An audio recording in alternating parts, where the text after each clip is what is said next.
Hello. Hello. Anyone around here speak basketball?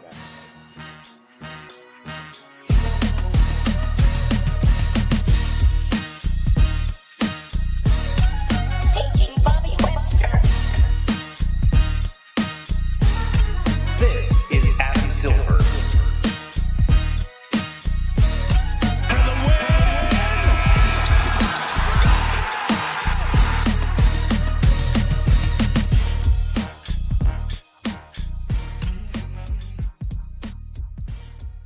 Vision 6-9. Welcome to the Confederacy of Dunks Basketball Podcast. I am your host, Freddie Rivas. And who, sir, are you on the other side? I'm the producer. My name is Matt Duncan. Freddie, it's 2023. How you doing? I am doing great. Lots going on this season. It's an interesting one. How are you doing? A couple weeks. You've been off? Yeah, we've been off. I had a good Christmas, Yeah, man. Enjoyed myself. Went to the Memphis Grizzlies game. Whoa. Downright horrible. How are you? Did you have a good Christmas? I did. Yeah, I'm coming in live right now from my new motorized standing desk. So I thought you looked up right. Doing my first ever podcast recording standing. Amazing. Yeah. So is there just like a thing massaging your calves the whole time? What's the motor? Like I'm kind of doing a bull stance on a anti-fatigue mat right now. We'll see how it goes. Yeah, we'll see if you cramp up. Let us know, would you? We're a Raptors podcast. We are with Raptors Republic. If you've listened to the podcast, you know the deal. Follow us, support us, help us out. Yeah. We have a Patreon. Hit us up there. All the extra dough really does go a long way. So thank you. But we want to plug some Raptors Republic stuff off the top here. Yeah. Maddie, if you want to let them know about the cool events coming up. Yeah, just one quick thing before we start talking Raps. We've got the trade deadline live show coming up at the Rivoli on February 7th, 6 p.m. at the Rivoli. Go to raptorsrepublic.com. Tickets are $20, includes a drink. And if you are one of our all-star subscribers, it only costs you $10. Big lineup.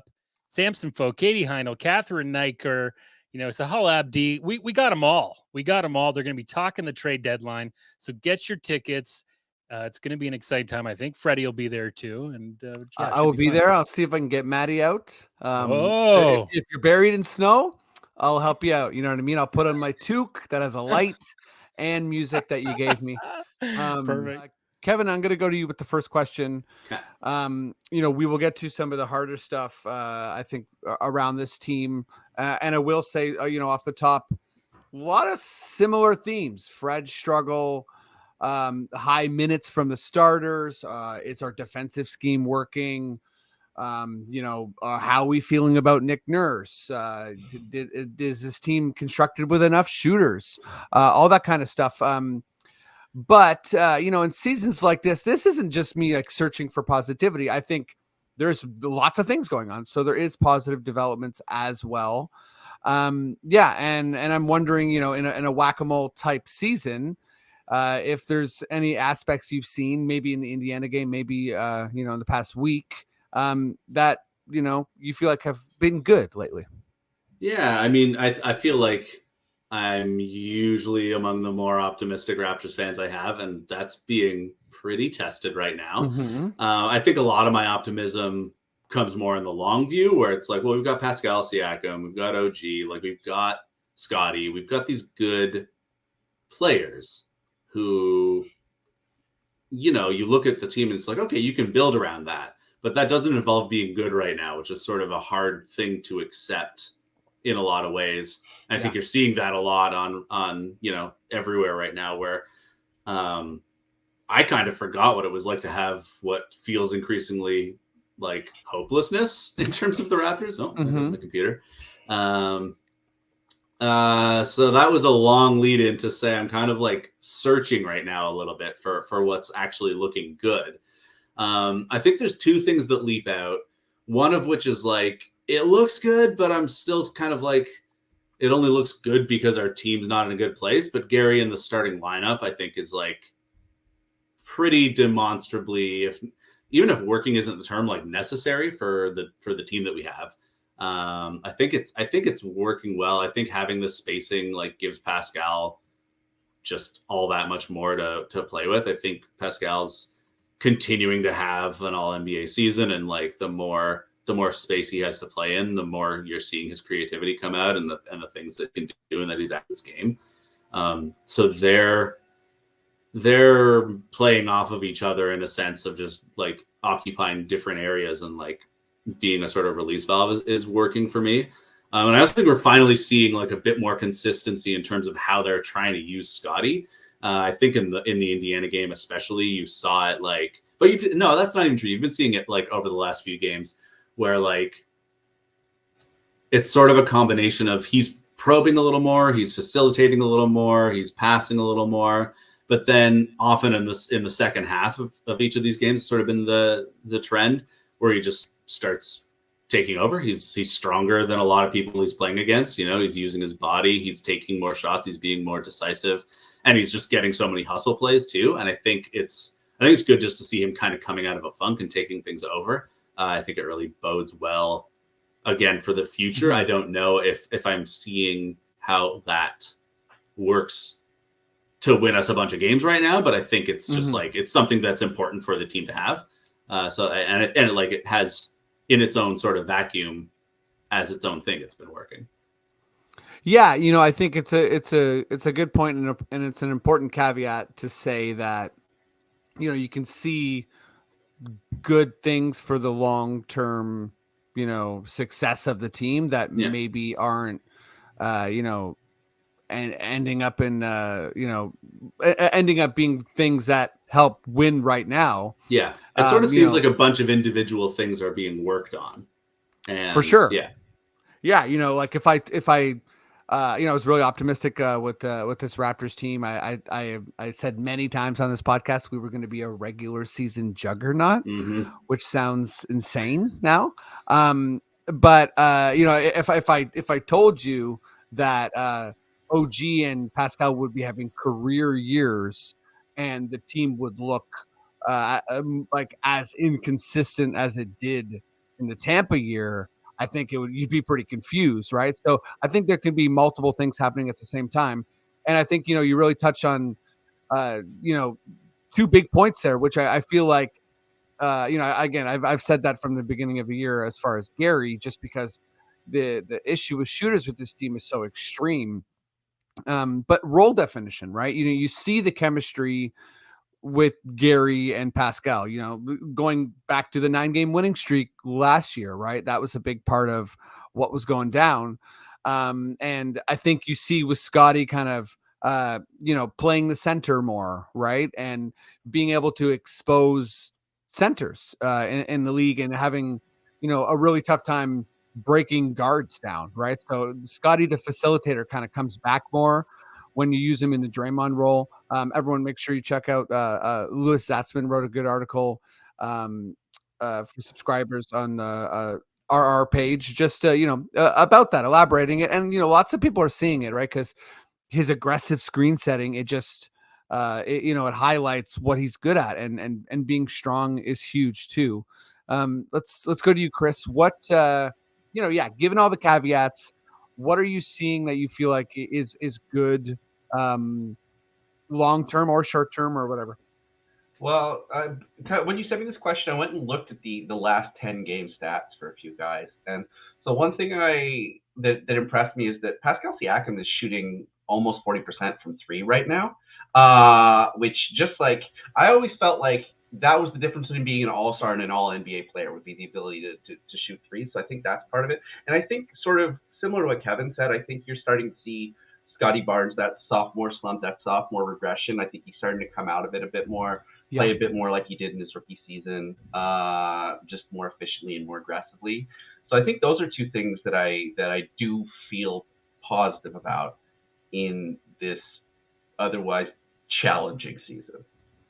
Yeah, very fair. Can I bring up you know, Precious coming back and having like I sort of like a somewhat healthy team. Obviously, we got the bad news today about Otto having no clear timetable.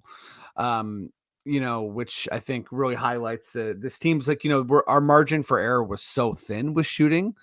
So having this kind of, it's maybe it's good from a clarity perspective that it's like there's no help on the way. Like this is the team. But it is nice to see Precious come back and just be reminded that he has like some very special defensive qualities. Even though he looked pretty gassed, I think it was 4 blocks in his first game back. And just his like, his speed, being able to guard different guys is really, really elite. So I think that for me is an optimistic thing. I will also say, and this is a bit of a backhanded compliment to Nick, I guess, but watching some guys like a Malachi, for instance, being able to like work through some of his struggles, even though, yesterday was a bad example because he got eviscerated by TJ McConnell. And I think it was like a -18 in 9 minutes. But I think, I'm not going to go all the way and say that I feel like there's growing trust because the starters are still logging such big minutes. But yeah, I really would love to be a fly on the wall when it comes to the coaching staff and sort of like the design of this team, which leads us into our next question, which is sort of Chris, I'm going to stick with you. And this one's like, take it in whatever direction you like, but I'm just blanket question here. Has Vision 6-9 failed? Yes. I think the construction of this team, I mean, I think the idea of everybody is between 6'7" and 6'9" is funny. But I think the construction of this team is pretty fundamentally flawed. I think you either need shooters or traditional bigs, and ideally, I think you need both. We were talking before we started taping about sort of, I have this opinion, and I don't think I'm alone in this, that we're starting to see the pendulum swing back to, I mean, you're never going to get like big lumbering stiffs again, but more traditional bigs. But at the same time, you still need shooters. And this team has neither. This team has a lot of really guys who are basically really athletic, big wings, guys who 15 years ago you would have called combo forwards, or you know what I mean? Yeah. Tweener forwards. This team is entirely made up of big wings and small power forwards. And it doesn't work. There are some great players, but it doesn't work. Nobody can shoot. And defensively, the Nick Nurse high IQ switch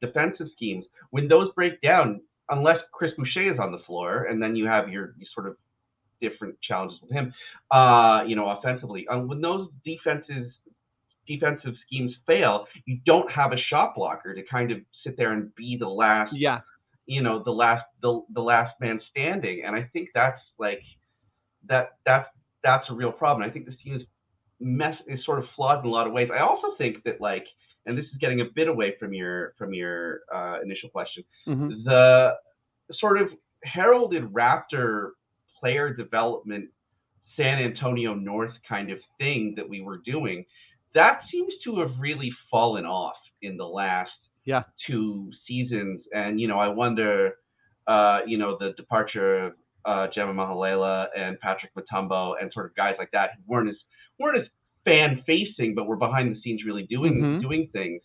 You wonder, like, if that's what we're starting to see now, because, I feel like for years, from sort of the late Dwayne Casey period and in through the beginning of the Nick Nurse period, you saw this player development pipeline happen, and people were like, oh, Toronto's a real player development kind of team because they can't get top free agents.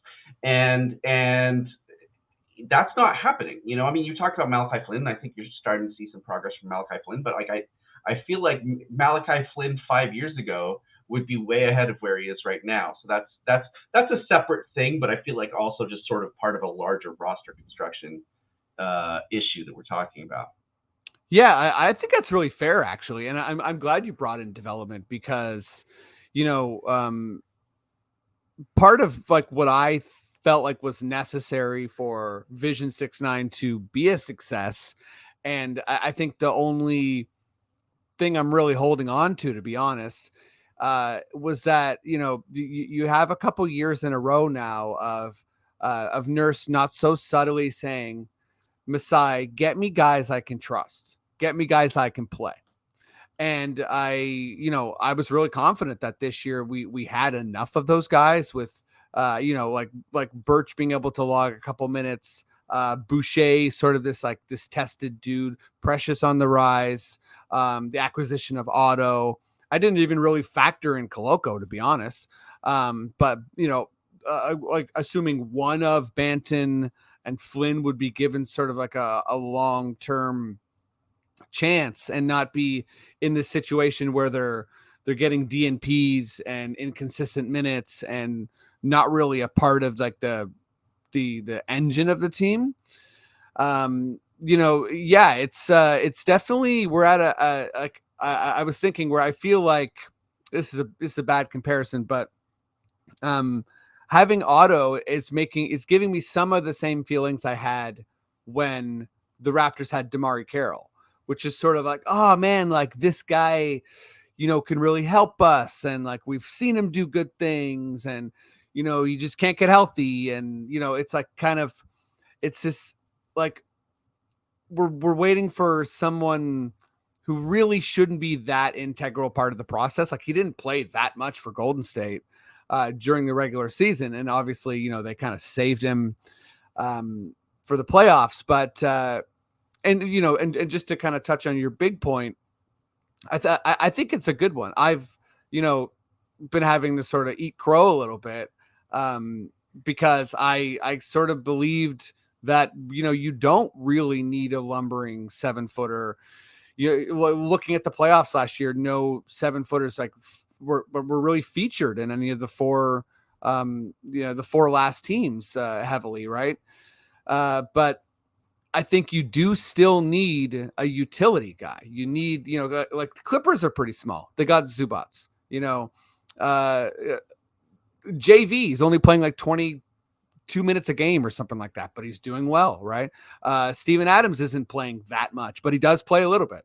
And I think we have Coloco, but it's kind of like, well, that's going to take some time, and that's fine. Coloco's doing absolutely fine, I think, for a second round draft pick. But it's been some time now, so hopefully we didn't take all the points away, Kevin. But by the way, I'm gonna say I feel like it's not a full failure, and that's only because I'm hanging on to Masai having done so many magic tricks. And also I'll say this, I feel like the 6'9" thing as an identity, I've always wrestled between, like, are we trying to win like this, or are we cornering the market on assets that we will eventually trade for guys like guards and centers or whatever? Anyways, long spiel for me. Sorry about that. But Kevin, where are you at on Vision 6'9"? Is it a failure? Like, this current iteration of it is failing for sure. I think that as an idea, Vision 6'9" sort of relies on having at least one thing where you just overwhelm the other team. I think part of the thought with Vision 6'9" is that, like, oh, we have everyone who can handle the ball. We have everyone with pretty good court vision. Like, everyone on our team can create. Everyone on our team is an average to above average shooter. And kind of not enough of those things have really been true. I think we're really banking on a leap from Scotty, if not to become a passable shooter, then to become, enough of a court vision guy. And he's not quite there yet. Without Fred's shooting, our lineup basically becomes untenable. Which is not to say that Fred's shooting won't come back.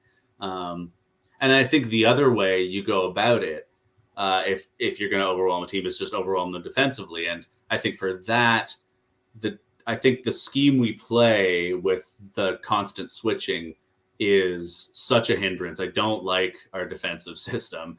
I think that ideally the switchability is a bonus, where you have guys, and we kind of do have that at some positions, guys who can guard basically whoever.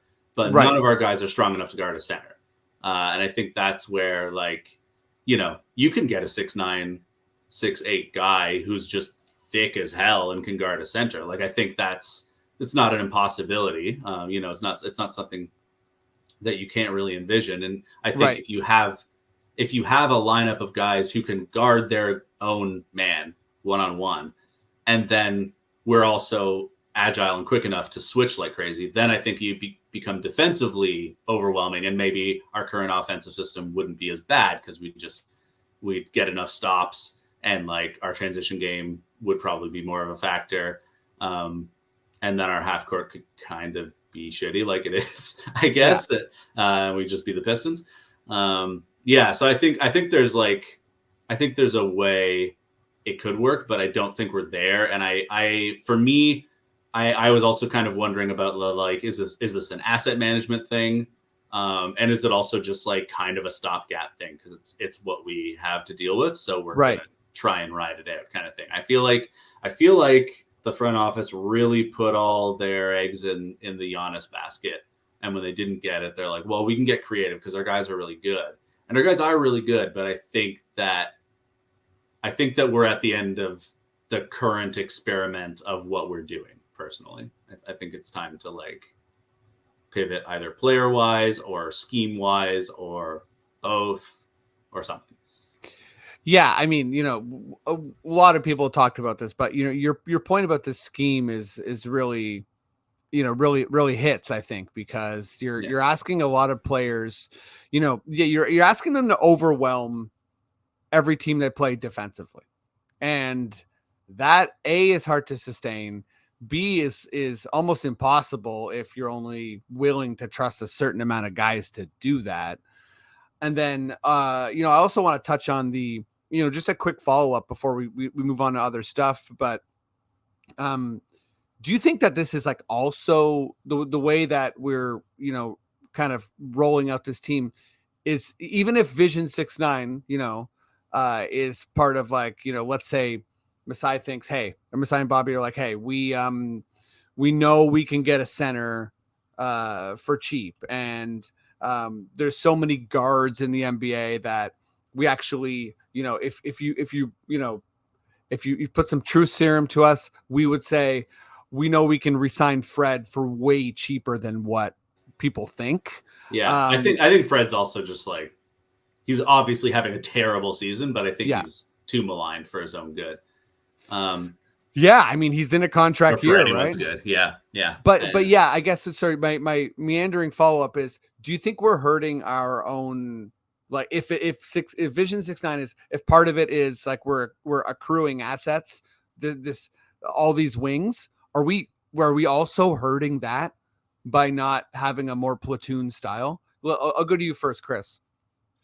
Yeah, I mean, I think if Vision 6'9" was just an asset management strategy all along, or is now, I think we really risk selling low on some of these guys, you know, when it comes to the trade deadline, and that a more like you say, a more platoon style, different defensive schemes, different offensive schemes, like, could maximize these assets. Whereas I think, you know, if it comes time to trade, I don't know who they're trading. Precious, Chris Boucher. I mean, maybe they're trading OG. I mean, maybe it is the block. You know, they get some really bananas offer where OG suddenly go, okay, yeah, he's more available than we thought.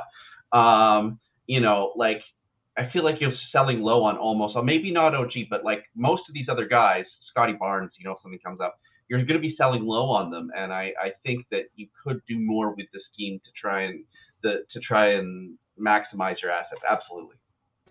Yeah, I agree with that big time. It's like, yeah, we're showing how able our assets are to sit on the bench, like, right now. You know what I mean? Like, they're not, and when they get minutes, they get such a quick yank and then get called out in the media by Nurse. It's like, yeah, okay, we're gonna, what are we gonna sell with those guys? And I think the issue I take too, because I think I agreed with you on, you know, bigs and point guards. There's a lot of them in the league. You can just go sign one. But every free agency, every waiver period, like, there are gettable players, it seems, who would really shore up things we're missing, and then we just don't go get them. So that part of the strategy is now falling by the wayside for me too, because they're just not getting those guys that are there. So I don't know.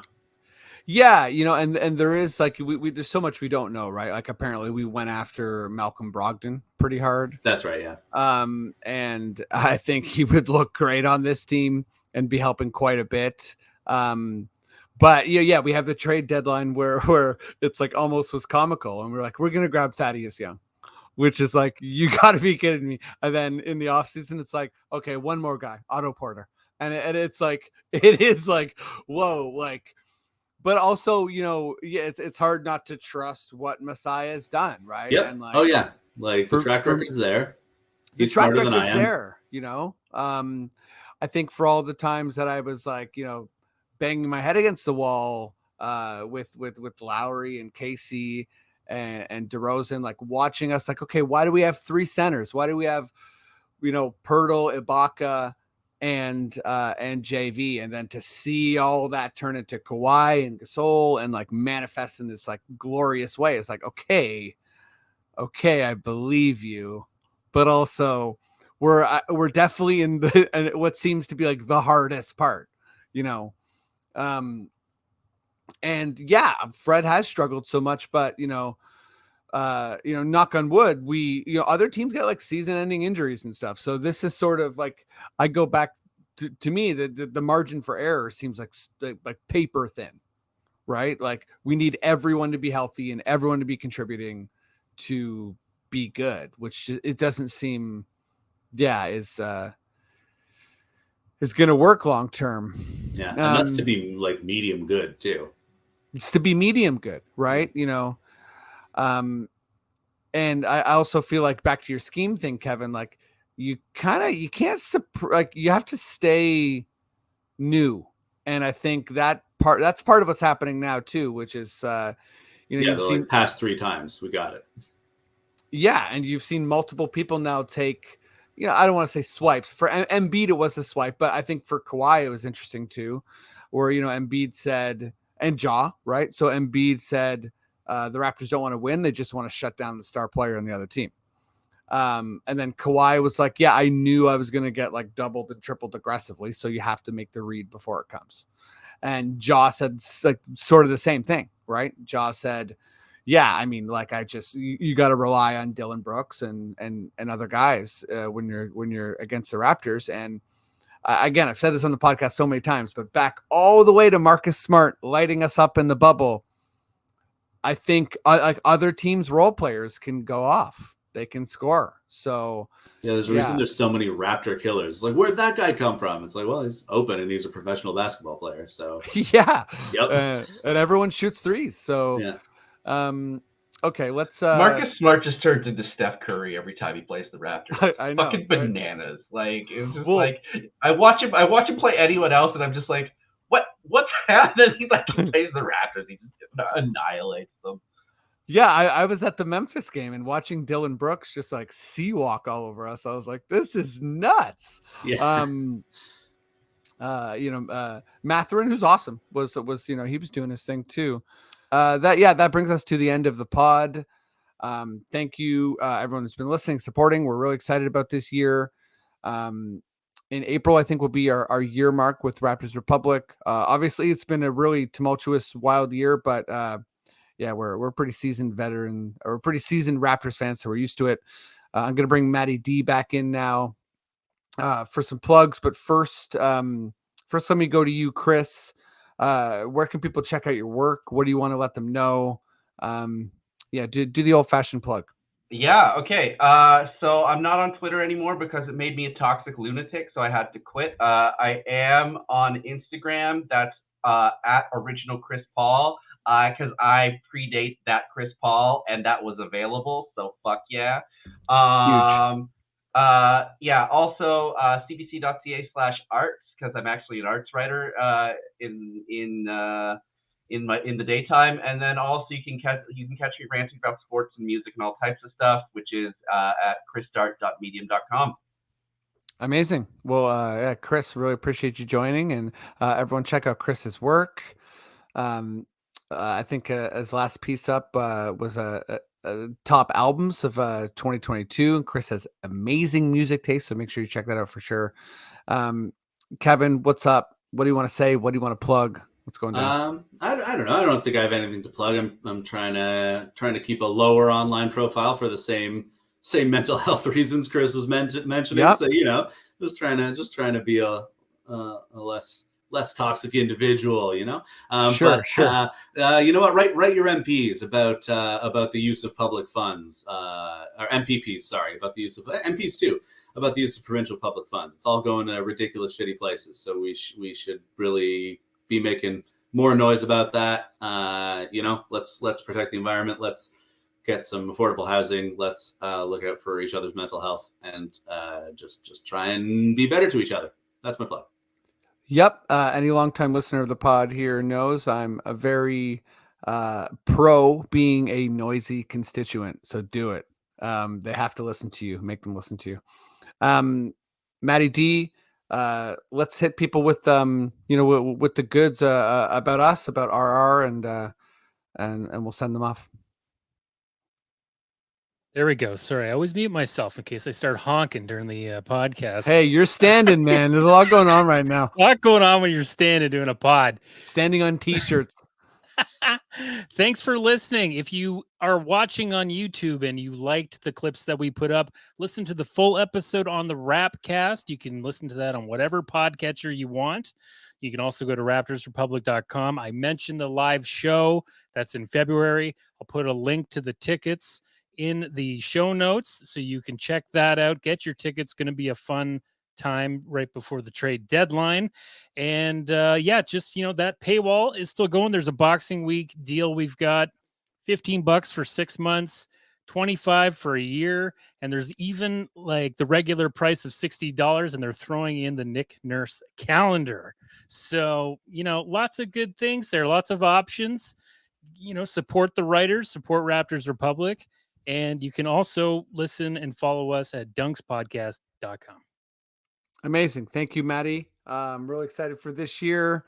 Last year was huge for us joining RR. So again, thanks to everyone who listens and comments and all the positive support. And I'll say this, we really do appreciate anyone that goes above and beyond. So, write a review for us if you feel so inclined on, any of the platforms. You can do that. We really, really do appreciate it. And it helps us a lot. So thank you. Cool. Well, if Maddie, if you feel like we're done, we're good to go. Please just give me those words I love so much. Okay. Listen to full episodes of the Confederacy of Dunks only on the Rapcast.